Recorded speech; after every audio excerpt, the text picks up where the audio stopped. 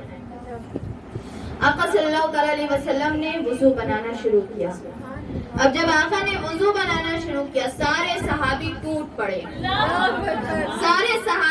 پڑے، سارے لوگ وضو کا پانی لے لے اور لوگ جو ہے وہ منظر دیکھ رہے تھے، کافر منظر دیکھ رہے تھے اور جو منافقین تھے وہ بھی منظر دیکھ رہے تھے۔ آقا صلی اللہ تعالیٰ علیہ وسلم کے چاہنے والے کیسے ہیں؟ اور دوران طواف آقا صلی اللہ تعالیٰ علیہ وسلم کے پیچھے یہ شخص آ کے یہ چلنا شروع ہوا اور اس نے سوچا کہ ہم پیچھے سے جو ہے پیچھے سے وار کر دیں گے اور ایک بار میں سب کچھ ختم ہو جائے گا۔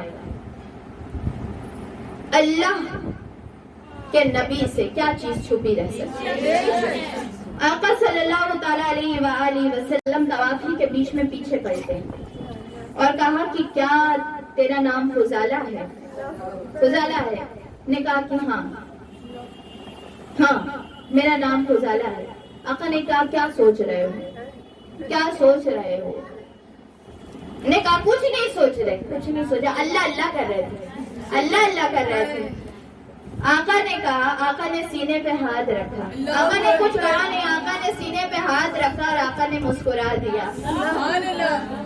آقا مسکرا دیے سینے پہ ہاتھ رکھے کہ اچھا اللہ کو یاد کر رہے ہو، بہت اچھا ہے، تب تو بڑا بہتر ہے۔ یہ بات کہہ دی۔ اس شخص نے کہا کہ جب آقا نے ہاتھ رکھا ہے نا میرے سینے کے اوپر، آقا نے ہاتھ رکھا اور کہا بہت اچھا ہے، اللہ کی قسم اس وقت میرا دل بدل گیا، میں قدموں پہ گر گیا اور میں نے کہا آقا مجھے معاف کر دے، اور وہ دست مبارک رکھنا تھا کہ میری دنیا بدل گئی۔ میں نے جب وہ ہاتھ اپنے سینے پہ محسوس کیا، اس کی ٹھنڈک اور آقا کا چہرہ دیکھا، مجھے ایسی محبت ہو گئی کہ مجھے یوں لگا کہ میں تو ان کا عاشق ہو گیا ہوں۔ آقا صلی اللہ تعالیٰ علیہ وسلم جس کو چاہیں ہدایت دے دیں۔ آقا صلی اللہ تعالیٰ علیہ وسلم خانہ کعبہ کے قریب، خانہ کعبہ کے دروازے پہ جا کے کھڑے ہوئے اور کہا کہ اس کی چابی کہاں ہے؟ خانہ کعبہ کی کلید کنجی کہاں ہے؟ جن کے پاس کنجی تھی ان کا نام عثمان بن طلحہ تھا۔ یہ عثمان بن طلحہ وہ ہیں جو حضرت خالد بن ولید کے دوست تھے، جو آئے تھے اسلام قبول کرنے کے لیے۔ ان کے پاس سے صدیوں سے وہ کلید چلی آ رہی تھی، مطلب چابی چلی آ رہی تھی۔ انہوں نے کہا میرے پاس رہتی، میں جا رہا ہوں گھر سے لے کے آنے کے لیے. وہ گئے, انہوں نے اپنے والد سے کہا خانہ کعبہ کی چابی دیجیے, خانہ کعبہ کی چابی دیجیے. انہوں نے کہا کہ نہیں, میں نہیں دوں گا, میں نہیں دوں گا, ان کے ہاتھ میں نہیں دوں گا. انہوں نے کہا کہ یا تو چابی دیجیے گا یا تو آپ بھی مریے گا, ہم بھی مریں گے. یا تو چابی دے دیجیے یا تو ہم دونوں مر جائیں گے. انہوں نے کہا لے جاؤ چابی, لے جاؤ چابی. آقا صلی اللہ تعالیٰ علیہ وسلم کے ہاتھ پہ خانہ کعبہ کی چابی آئی. آقا صلی اللہ تعالیٰ علیہ وسلم نے بیت اللہ کا دروازہ کھولا, بیت اللہ کا دروازہ کھولا. خانہ کعبہ بھی خوش ہو گیا.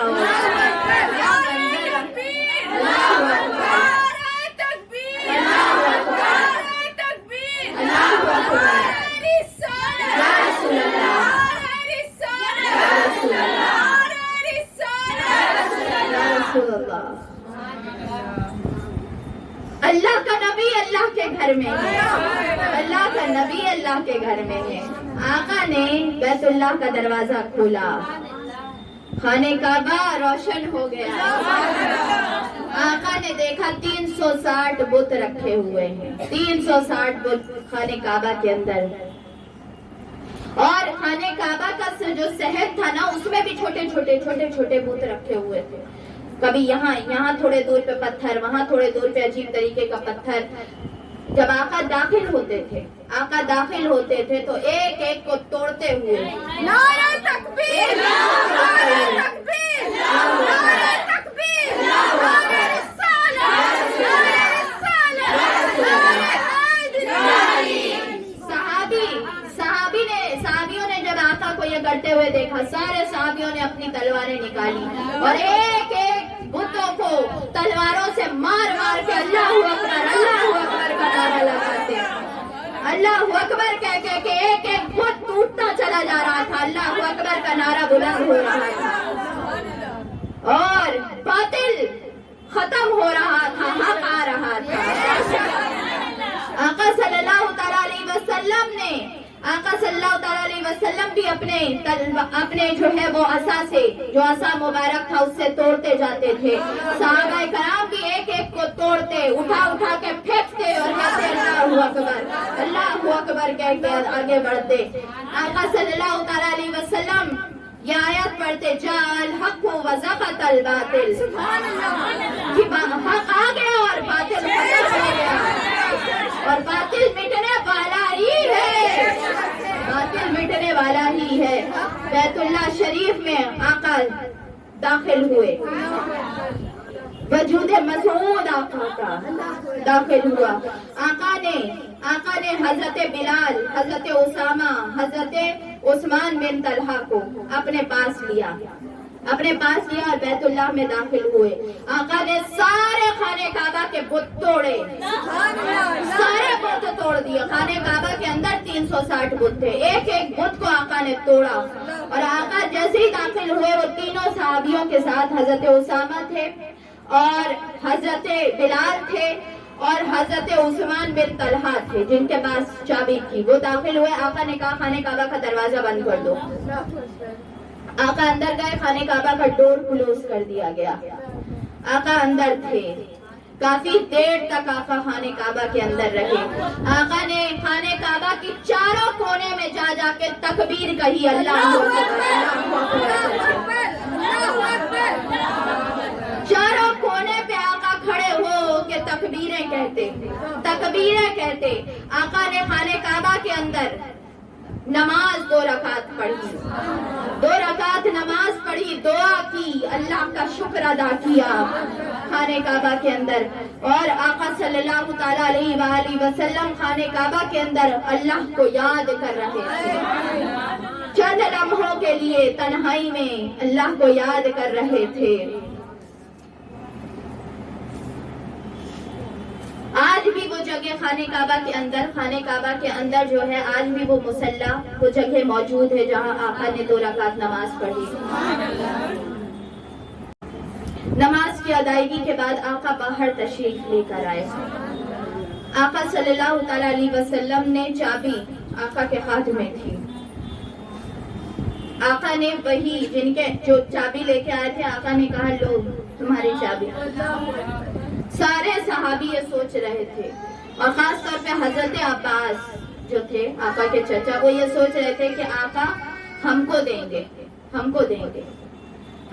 گے چابی، اور ہم لوگوں کے پاس آئے گی چابی، آقا کے خاندان والوں کے پاس۔ آقا نے واپس انہی کو دے دی۔ وہ حیرت میں پڑ گئے، ان کو لگا کہ اب تو میرے ہاتھ سے گئی، وہ یہی سوچ رہے تھے اب تو میرے ہاتھ سے چلی گئی یہ چابی۔ جب ان کو واپس آقا نے دی کہ میں پھر سے تمہیں ہی دیتا ہوں، تم ہی اس چابی کو تمہارے خاندان میں دیتا ہوں۔ آقا جب پہلے ایک وقت تھا جب آقا مکے میں تھے، تو مسلمانوں کو دیکھ کے کافر جو ہے وہ خانہ کعبہ کا دروازہ بند کر دیتے تھے، اور آقا نے یہ کہا تھا، یہ جنہوں نے بند کیا تھا نا، یہ حضرت عثمان بن طلحہ، وہ مسلمانوں کو دیکھ کے چابی لگا دیتے تھے۔ آقا نے یہ کہا تھا کہ ایک دن یاد رکھنا کہ اسی گھر میں ہم فاتح کی حیثیت سے داخل ہوں گے، ایک دن آئے گا کہ اسی گھر میں ہم داخل ہوں گے، اور یہ بیت اللہ ہمارے ہاتھ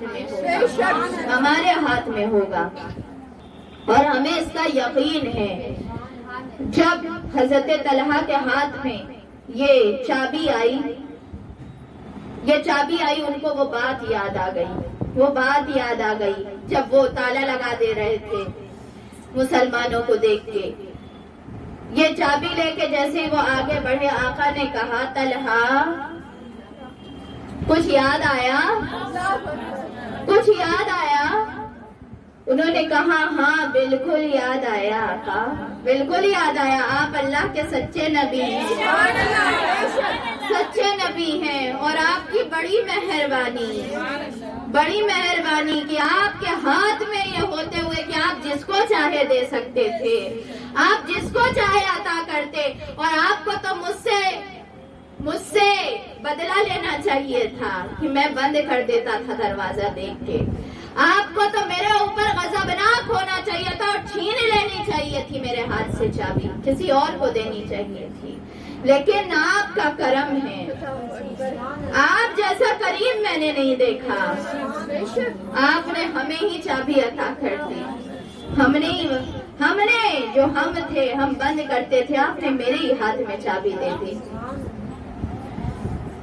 خانہ کعبہ مسلمان، آقا صلی اللہ تعالیٰ علیہ وسلم نے کہا حضرت بلال رضی اللہ تعالیٰ عنہ کو، حضرت بلال کو، بلال خانہ کعبہ کی چھت پہ جاؤ، خانہ کعبہ کی چھت پہ جاؤ۔ حضرت بلال غلام ہیں جنہوں نے اسلام قبول کرنے کی وجہ سے بڑی پریشانیاں اٹھائیں۔ بلال کو جلتے ہوئے انگاروں پہ لٹا دیا جاتا تھا، بلال کو گرم ریت پہ گھسیٹا جاتا تھا، بلال کے منہ پہ جوتے مارے جاتے تھے، بلال کی اتنی تکلیفیں دی گئی، اتنی تکلیفیں ان کو دی گئی، اور بلال حضرت بلال رضی اللہ تعالیٰ عنہ کی پوری قوم جو وہ ان کی پوری نسل تھی، یہ تصور بھی نہیں ہوتا تھا کہ وہ خانہ کعبہ کے باؤنڈریز میں بھی داخل ہوں، کیونکہ وہ غلام ہیں۔ غلاموں کو خانہ کعبہ کی باؤنڈریز کے اندر، وہ گندے لوگ ہیں، یہی تصور کرتے تھے اہل مکہ کہ وہ نیچ لوگ، ایسے نیچ غلام لوگ خانہ کعبہ کے پاس صحن کے اندر داخل نہیں ہو سکتے۔ آج آقا اسلام کا تصور دکھایا جا رہا ہے، اسلام کی انسانیت دکھائی جا رہی ہے۔ آقا صلی اللہ تعالیٰ علیہ وسلم نے بہت سارے صحابی تھے، بڑے جیت صحابی تھے، آقا نے کہا بلال آج مکے والوں کو دکھانا ہے کہ اسلام میں کوئی اونچا کوئی نیچا نہیں ہوتا، اسلام سب کو برابر کا درجہ دیتا ہے، کوئی غلام اور کوئی آقا نہیں ہوتا، اسلام میں سب برابر ہوتے ہیں۔ بلال چھت پہ چڑھو، خانہ کعبہ کی چھت پہ چڑھو، خانہ کعبہ کی چھت اہل مکہ سوچتے تھے صرف پاک لوگ، صرف عظیم لوگ ہی چڑھ سکتے ہیں، اور یہ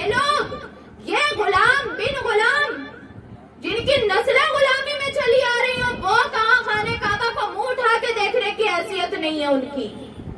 حضرت بلال آقا صلی اللہ علیہ وسلم کا یہ حکم سنا حضرت بلال کانپ گئے.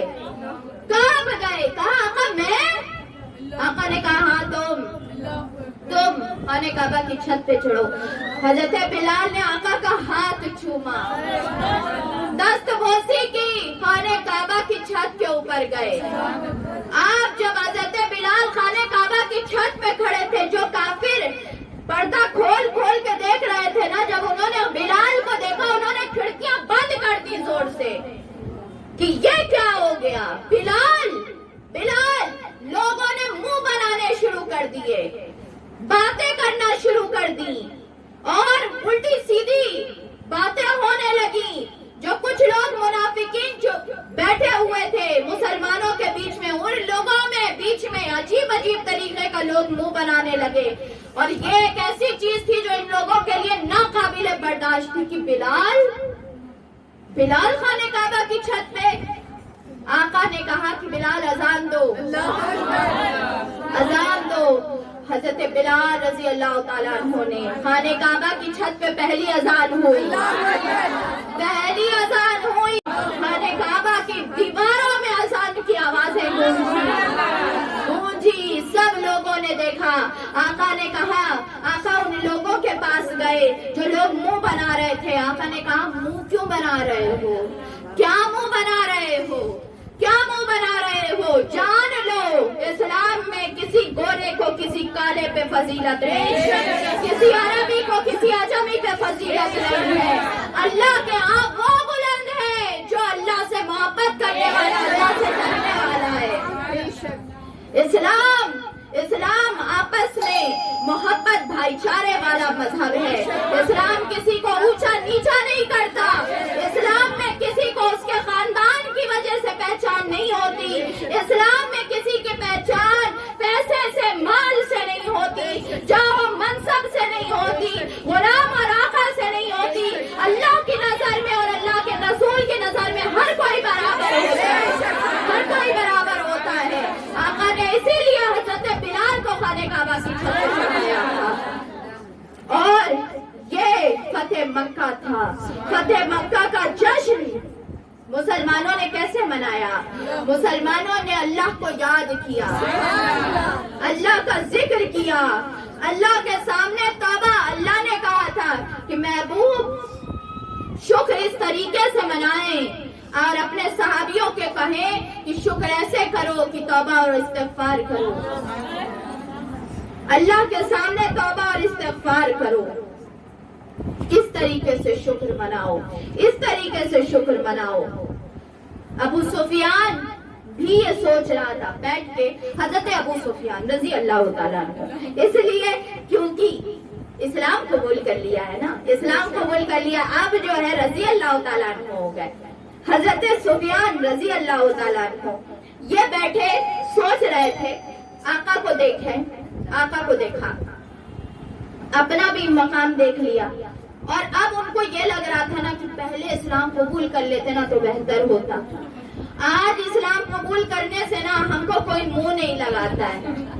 پہلے ہوتے تو آگے رہتے, علی کی طرح رہتے, عمر کی طرح رہتے, ابو بکر کی طرح رہتے, عثمان کی طرح رہتے, آگے.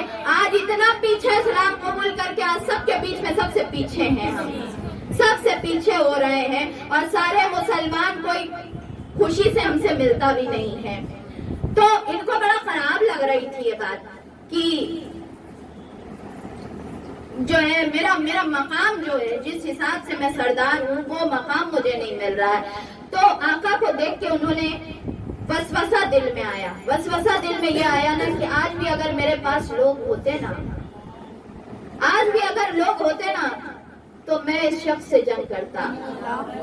اسلام قبول کر لیا تھا رضی اللہ تعالیٰ عنہ, حضرت ابو سفیان رضی اللہ تعالیٰ عنہ, لیکن دل میں وسوسہ آیا. بیٹھے ہوئے تھے سر جھکا کے, بڑے پریشان حال بیٹھے ہوئے تھے. آقا قریب گئے, آقا نے پیچھے سے ہاتھ رکھا, کہا ابو سفیان کیا سوچ رہے ہو؟ کیا سوچ رہے ہو؟ آقا سمجھ گئے کیا سوچ رہے بیٹھے، کیا سوچ رہے بیٹھے؟ آقا نے کہا کہ اگر تم پھر سے ایسا کرتے تو پھر سے ذلیل ہوتے، جتنی ابھی ذلت محسوس کر رہا ہو نا اور ذلیل ہوتے۔ تو ابو سفیان نے کہا آقا معاف کر دیجئے، معاف کر دیجئے، میں تو ایسا کچھ سوچ ہی نہیں رہا تھا، ایسے ہی سر جھکا کے بیٹھا ہوا تھا، ایسے ہی بات کر کچھ اور سوچ رہا تھا۔ آقا نے کہا ہاں۔ پھر اس کے بعد ابو سفیان اپنے گھر میں رات جب ہو گئی نا، اپنی بیوی سے بھی بات کرنے لگے کہ جو ہے جو کچھ بھی ہوا اللہ کی مرضی سے ہوا نا، جو کچھ بھی ہوا۔ سوچ رہے تھے، تکلیف میں تھے ذرا۔ اور دیکھیں ایک طرف سے ان کی تکلیف یہ بھی تھی کہ آقا کے سامنے وہ ہار گئے، دوسری تکلیف یہ بھی تھی کہ اگر ہم پہلے اسلام قبول کر لیتے تو آج ہمیں یہ ذلت نہ ہوتی۔ تو یہ چیز سوچ میں پریشانی میں تھے، تو انہوں نے اپنی بیوی سے کہا کہ جو کچھ بھی ہوا خدا کی اس میں مصلحت ہوگی۔ انہوں نے کہا کہ ہاں یہی ہوگا، ایسے ہی ہوگا۔ جب صبح آئے آقا نے کہا یہ بات کر رہے تھے نا تم رات میں اپنے گھر میں، یہی بات کر رہے تھے نا؟ تو انہوں نے کہا کہ ہاں آقا یہی بات کر رہے تھے، آپ بالکل اللہ کے سچے رسول ہیں، سچے رسول ہیں، کیونکہ میری گفتگو گھر کے اندر کون جان سکتا ہے سوائے اس کے کہ آپ اللہ کے رسول ہیں، اور آپ کو اللہ نے خبر دی ہے، آپ اللہ کی غیبی خبروں کو جاننے والے ہیں، اس لیے آپ کو ہر چیز کا علم ہے، ہر چیز کا علم ہے۔ حضرت ابو سفیان رضی اللہ تعالیٰ عنہ اس چیز کی وجہ سے پریشان تھے، لیکن بعد میں انہوں نے اسلام قبول کر لیا۔ آقا صلی اللہ تعالیٰ علیہ وسلم نے ان کو معاف بھی کر دیا، اور آقا صلی اللہ تعالیٰ علیہ وسلم کے ہاتھ پہ پھر اس کے بعد سارے اہل مکہ نے، جب مکے والوں نے یہ دیکھا نا کہ اسلام اب عروج پہ آ گیا ہے، تو اب مکے والوں نے، سارے لوگوں نے یہ کہا، بیشتر لوگ، بہت چند کو چھوڑ کے بیشتر لوگوں نے کہا اسلام قبول کر لو۔ سارے لوگ آئے آقا کے پاس اسلام قبول کرنے کے لیے۔ آقا نے جو ہے بیعت لینا شروع کی، صفا پہاڑ پہ بیٹھ کے آقا نے بیعت لی، اور سارے اہل مکہ جو ابھی تک اسلام قبول جنہوں نے نہیں کیا تھا، وہ سارے آئے اور اسلام قبول کرنے لگے۔ آقا صلی اللہ تعالیٰ علیہ وسلم نے خطبہ دیا، یہاں پہ ہم اینڈ کریں گے آقا کے خطبے کے اوپر، آقا کے خطبے کے اوپر اینڈ کریں گے۔ خطبہ یہ دیا آقا صلی اللہ تعالیٰ علیہ وسلم نے کہ میں جاہلیت کے تمام رسومات کو ختم کرتا ہوں، تمام رسوموں کو ختم کرتا ہوں، اور میں کسی کے اوپر ظلم نہیں کروں گا، اور کسی کی جان، مال، عزت، آبرو کے اوپر ہاتھ نہیں اٹھایا جائے گا۔ آقا صلی اللہ تعالیٰ علیہ وسلم نے کہا تمام لوگ آدم کی اولاد ہیں، اور آدم مٹی سے پیدا کیے گئے ہیں، اللہ کے نزدیک سب برابر ہیں، اور وہی سب سے زیادہ بڑا اور سب کا مالک ہے، اور اس کے نزدیک وہ شرف اور عظمت والا ہے جو سب سے زیادہ پرہیزگار ہے۔ بس یہ شہر، یہ مکہ تمہارے لیے میں نے اس شہر کو شہر حرام بنا دیا۔ شہر حرام کا مطلب کیا ہوتا ہے؟ یہاں پہ قتل اور غارت گری کرنا حرام ہے، یہاں پہ کسی کو تکلیف دینا حرام ہے، یہاں پہ کسی جانور کو بھی مارنا حرام ہے، یہاں کسی درخت کے پتے کو بھی توڑنا حرام ہے، یہاں کی گھاس کو بھی اکھاڑنا حرام ہے، یہاں پہ کسی کیڑے کو بھی مارنا حرام ہے، یہاں کی کسی بھی چیز کو ہاتھ نہیں لگایا جائے گا، اور کسی بھی چیز کو خراب یا تکلیف نہیں دی جائے گی، کیونکہ یہ امن اور امان کا شہر ہے۔ اور آج سے مسلمانوں کی جو حکومت خانہ کعبہ میں ہوئی ہے، آج سے سب کے لیے اس خانہ کعبہ میں جو ایمان کے ساتھ اس خانہ کعبہ کی طرف آئے مسلمان، اس کے لیے اس شہر کو امان کا شہر قرار دے دیا گیا، شہر امان ہے۔ آقا صلی اللہ تعالیٰ علیہ وسلم نے سب کے ہاتھ اپنا دیا، اور سب لوگوں نے آ کے بیعت کی۔ عورتوں نے دور سے بیٹھ کی، دور سے آقا جو کہتے تھے وہ کہتی تھی، اور حضرت عمر بیچ میں رہتے تھے، اور حضرت عمر جو ہے وہ عورتوں تک پیغام آقا کہتے تھے، حضرت عمر کہتے تھے، پھر اس کے بعد وہ عورتیں ریپیٹ کرتی تھیں، اس طریقے سے جو ہے وہ بیعت ہوتی تھی۔ آقا نے صرف ہاتھ پہ ہاتھ بیعت مردوں کی لی تھی، باقی کسی عورت کے ہاتھ پہ ہاتھ لے کے بیعت نہیں کیا تھا۔ اور یہ آقا نے دکھایا تمام لوگوں کے لیے کہ کوئی جتنا بھی بڑا کیوں نہ ہو جائے، کوئی عورت کو اپنے ہاتھ میں ہاتھ لینا یا عورت کو ہاتھ لگانا میرے آقا نے جب نہیں کیا تو یہ کسی کے لیے جائز نہیں ہے۔ کوئی بھی شخص یہ حرکت نہیں کر سکتا کہ وہ عورتوں کو ہاتھ لگائے، اور جو ہاتھ لگاتا ہے وہ خلاف سنت گناہ کا عمل کرتا ہے، خلاف شریعت عمل کرتا ہے، حرام کرتا ہے۔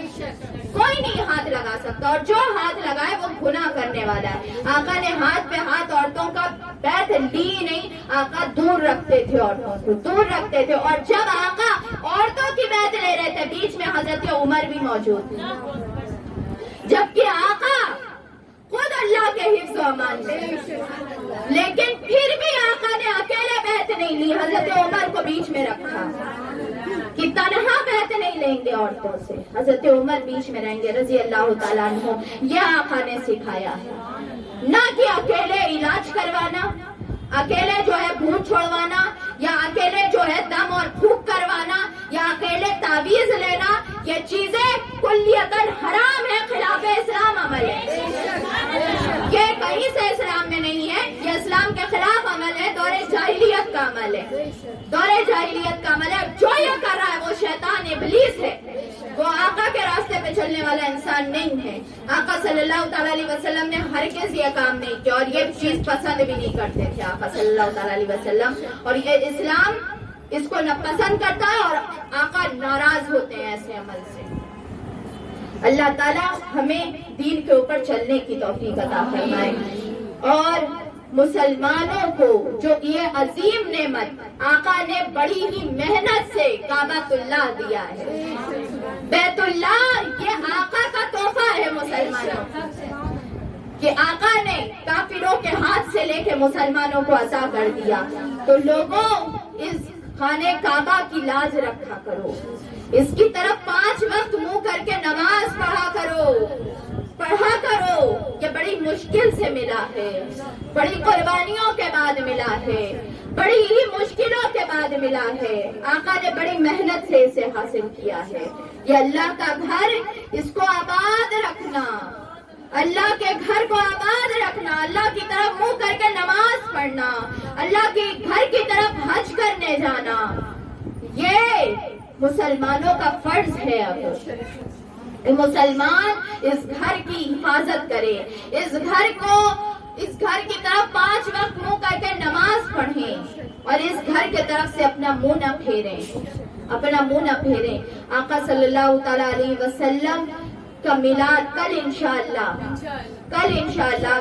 7:30 بجے سے میٹرو پیلس میں تمام عاشقین مصطفیٰ صلی اللہ تعالیٰ علیہ وسلم جمع ہو جائیں، اور انشاءاللہ ہم لوگ جشن عید میلاد النبی کل جوش اور خروش کے ساتھ منائیں گے۔